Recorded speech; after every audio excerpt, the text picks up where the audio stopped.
ప్రధానమంత్రి మొట్టమొదటిసారిగా ఆంధ్రప్రదేశ్లో జరిగిన బహిరంగ సభలో పాల్గొన్న సమయంలో భద్రతా వైఫల్యం అది కావాలనే జరిగింది అనే సంగతి నిగ్గు తేలుతున్నది.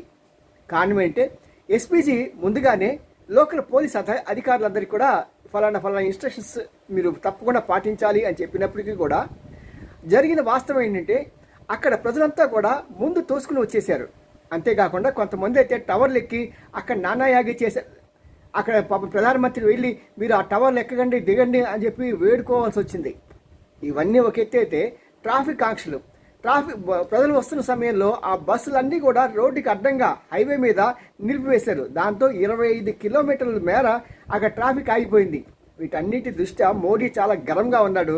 మరి ఆయన వెంటనే ఎస్పీజీ వాళ్ళని పంపించి విషయం తెలుసుకోండి అని ఆయన కూడా ఇంటెలిజెన్స్ రిపోర్ట్ తెచ్చుకుంటున్నాడు. చూద్దాం కొంతమంది పోలీస్ అధికారుల మీద వేటు పడుతుందేమో అని.